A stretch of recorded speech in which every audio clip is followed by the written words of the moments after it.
Hi, and welcome to Living My Faith. That show we spotlight those individuals that are really living their faith. I'm your host, James Fenimore, and today we have two very special guests joining us. Joining us is Rick Meyer and Ayodeji Anifowose. All right, was I close? Let's just start there. All right. Wait, I was talking to Rick. No. Gentlemen, thank you so much for joining me today. I really appreciate it. Sure. All right. Well, it's a great honor to be here. So, Rick, why don't we start with you? We start the show with one simple question. How are you living your faith? Well, I try to just submit to the Lord every day. I'm a graduate of Dallas Seminary, and I have a ministry running on faith. And I say try because it's never 100%, but my goal is to start out every day saying, Lord, guide my every thought, my every word, my every action. And I'm a runner. I've run over 142,000 miles in my life. So one of the things we did in running was focused on our first 5 steps off the starting line. So I try to think about that every day is what's my first 5 steps off the starting line of every day. And with that, I try to encourage others to consider what are their first 5 steps off the starting line every day. And we know from 2 Corinthians 5:9 that success is pleasing Jesus Christ. And so with that in mind, what are our first 5 steps off the line, the starting line of each day to help us please Jesus Christ, to serve him and his people for his glory? That's beautiful. I do want to clarify, though, you're not actually running from something. You're just running for love of the game, right? That's a lot of running. Typically. All right. Okay, just making sure. Okay. DJ, how about you? What are you? How are you living your faith? I think I've been living my faith on a daily basis. I'm looking for every opportunity to add value to people around me, make an impact, because it's a way of gratitude unto the Lord. Everything I do on a daily basis, the church, I'm a pastor in a Rise Church. I'm also the CEO of my LLC. We publish books. I've written about 40 books now, and I'm writing more as well. We have animations, a cartoon that we're trying to build up for children. It's everything is projected towards adding value, making lives of every individual, every family better. So everything I do revolves around adding value, making impact. Everything I do, from morning to night, wake up in the morning, I'm waking up for a meeting, do my morning devotion. So every day, and then help my children. I have 4 daughters, 4 beautiful daughters, and that I help to see life that God want them to see, and see who God then want them to be, and then engage with people every day. I go to speaking engagements.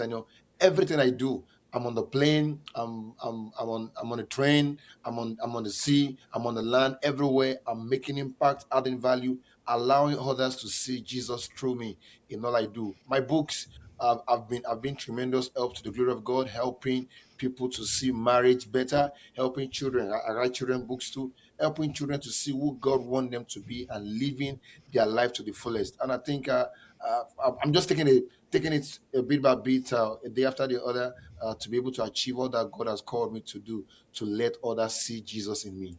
That's wonderful. And thank you for your obedience with that. Rick, your running ministry, I mean, it's really interesting. Can you tell us a little bit more about that and how that, you impact the kingdom with that?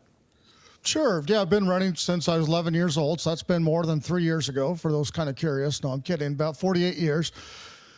I don't know that I ever go into a run with an agenda, but rather just through conversation. During the run, over time, you talk about seemingly literally everything. I don't know about literally everything, but seemingly everything under the sun. I remember when I lived in Dallas for 9 years, I remember running with a group, and one particular guy had a large investment firm, and he was deciding whether or not to purchase a larger home, and one of those multi-million-dollar homes in Dallas, and whether to leave his current home and go to the new home. And obviously there was a number of factors involved. One of the factors I invited him to consider was comparing how he and his family can serve the Lord in their current house versus how they can serve the Lord in their new house. And obviously that's multifaceted, and that isn't the only factor, but I mean, it's a huge one. And to make a short story long, as I like to say, seeing if everybody's listening, to make a short story long, they end up staying in their current house. And one of the factors was, in their current home in Dallas, their neighbors consisted of 3 widows. And they realized by staying in that current home, they could minister and help those 3 widows. And so it's those types of conversations. Sometimes it's just lighthearted, but oftentimes it's deeper. And what I've found over the years, there have been those that I've ran with and or indirectly ministered through running that began as atheists, and they later came on to profess the name of Christ, and they've tagged me in social media. And it's not all me. I mean, God uses all of us. And I'm just always humble that he mercifully uses me in just any way he can, as well as those that have gone from atheists to believers. There's been some that have, numerous ones that have matured in their faith. And there again, it's all God. I'm just a small component. I think back to when I ran here in Manhattan, Kansas, where I live now. I ran here in high school. My senior year in high school, we lined up on the starting line of the state cross country here in Manhattan, Kansas. We're the defending state champs. We're trying to repeat for the first time in 20 years. And our number one runner, I was our number two, our number one runner, led our fifth and final prayer saying, Lord, help us run a race to glorify you, whether first place or last place. And that prayer, that's been over 40 years ago, and that sticks with me. And I try to invite others to consider that prayer, not only for their running, but for their business, their family, and everything. But God's love and loving others as much as we love ourselves above all else, saying, Lord, whether I make $1 million or lose $1 million, Lord, whether I look like an idiot or look like a genius, all for your glory, Lord. Amen. And I just try to share that with other runners. Well, thank you for that. I appreciate that.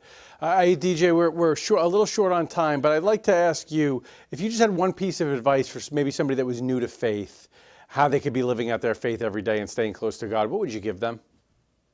I think not to make things look too complicated. I tell people it's as simple as taking it one day after the other. But the first thing is you must always start your day with the Lord, because that shows that you trust Him. That shows that you live for Him. Always start your day with the Lord, and then make sure that in all that you do, you acknowledge Him.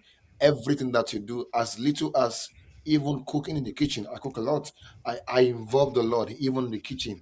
There is nothing too small or too big that you can't involve the Lord. So to really live your faith, allow everything. I tell people, I teach about, I'm a married counselor. I tell couples that even your intimacy, God needs to be involved.